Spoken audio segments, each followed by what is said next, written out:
Oh, it's the reminder of the good old days. So, what I got for you today, guys, is first of all, let's talk blades because that's what we're into. Right now, I am trying to do a little bit of organizing, and I came across something that kind of gave me a little giggle. These two knives are discontinued, but they are the very first Coldsteel knives that I had, other than the Lite that I told you guys a story about back in my review for the Lite with the OS 8. These were probably right before I bought the Lite.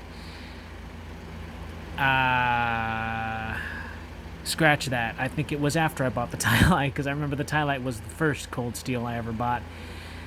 Yeah, these were the second and third Coldsteels I ever bought. So, yeah. Yep, that. Okay. Yeah, I got that right. So, kind of reminiscing a lot, and these are now discontinued. Sadly, you will not be able to find them. I think I found this one on eBay for, shoot. Oh, man, I can't remember. I think it was like 75. This is the very first Voyager. At least to me, it was the very first Voyager.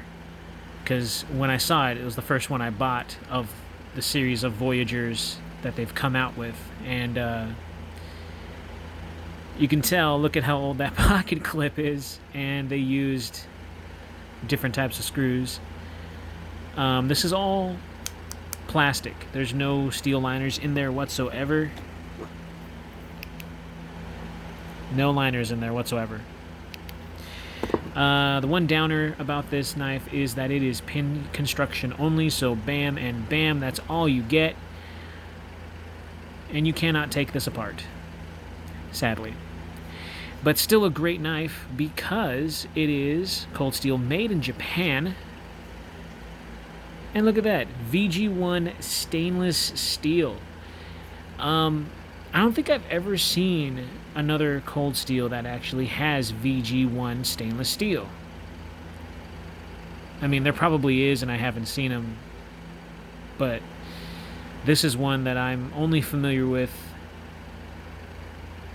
that has that VG1 stainless. And I'm sure that there's another where it's kind of a rounded tip, so it's kind of a spear point Voyager. I'm sure there was just another one of its kind. But the only thing I didn't like about this is how uncomfortable the thumb studs were upon deployment. Because look at how nubby and small those are. And they're kind of pointed. I hate thumb studs that are pointed like that. Because it just makes it uncomfortable to even touch. So, and then trying to get a grip on it because it's so small. Yeah. So this knife, I've loosened it up the best I could. I put a little bit of pivot lubrication in there, and it's still really kind of tough to open. So this is not a knife that I would open under any type of stressful situation. Yeah, it's just, I don't know.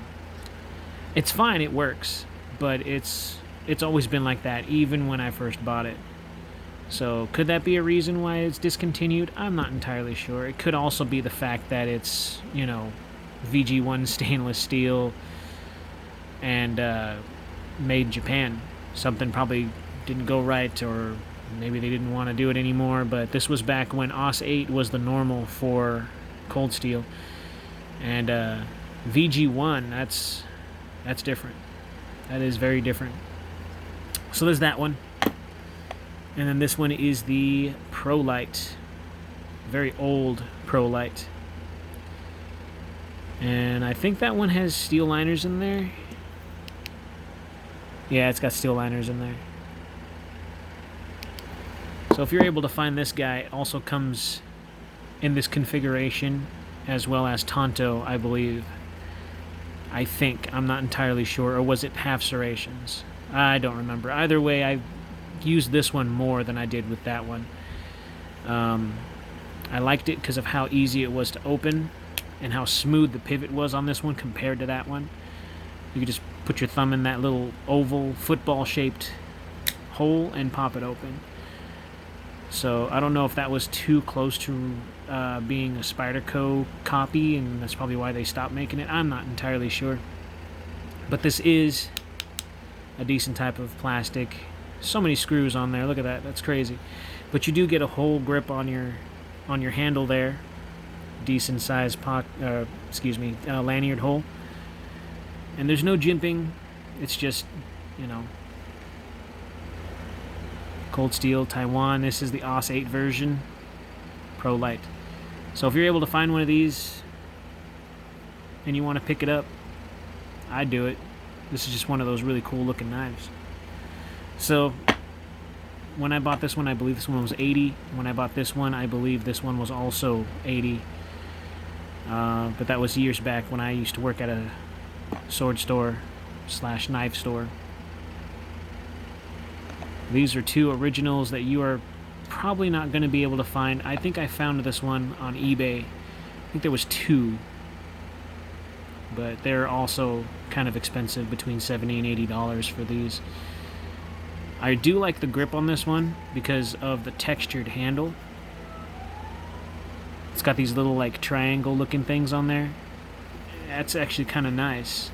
I don't know why, but it just adds grip a little bit more. The only thing I didn't like about this is obviously the fact that you could also slip up, and this is a very sharp blade. So it's one of those. Let's go into the specs if you guys really want to know. If you are able to find one of either and you're able to find it for a good price, then you guys will have a decent review on them. So we'll do the Voyager with the VG1 steel first. That one comes out to 3.71 ounces. All right, cool. And then we'll do the Pro Lite. I know this one's going to be a little bit heavier.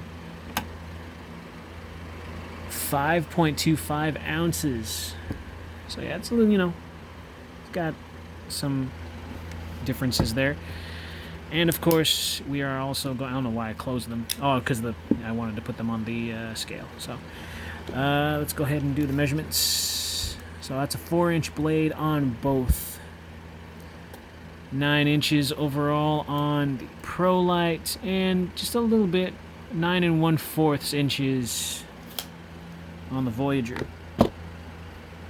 And of course, let's do thickness, so that'd be 13.9 millimeters on the handle of that one, and on the Pro Lite, you're looking at 14.4 millimeters.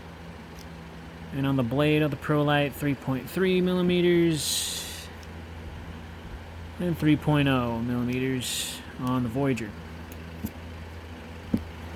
So, overall thoughts, I enjoyed. I think I carried this one. Carried this one for maybe a couple months, and then I put it away. I was really on and off about it. But this was around the time when, with the pocket clips from Coldsteel, you could literally take your thumbnail and scrape off the paint and it would come off. And I did that with this one because there was a little bit of paint still on this side, so I was sitting there just kind of, and it came off. And I did that a little bit more on this side because there was a lot more sticking up here and down here. I just wanted to make it a little even. So this stuff was able to scratch off. It was just a simple black paint that was on there. And then I don't know why, but this one is just all silver. Boom. Don't got to worry about that. Chromed out, you know, Coldsteel. So these are just two old-fashioned Coldsteel knives that I came across, and thought I'd share them with you guys if you're able to find it. The Voyager, Tanto, and the Pro Lite. That's all it is, just a Pro Lite. I think this one's a clip point. I don't know. If you guys enjoyed that, go ahead and hit that like button. I really do appreciate what you guys are doing, supporting my channel. Like I said, it brings a smile to my face, seeing that I am entertaining people out there in some form or fashion. So I just want to thank you guys for that, and I'm going to keep posting and keep doing what I love doing for you guys, and doing my little show and tells and side stories and why not. I'm still going to try and evolve some of my content in a way, so that way you guys can see a little bit more of me rather than just my hands. But we'll see where that goes. We'll see how it goes. So yeah, like I said, I appreciate it. So I'll see you guys in the next one.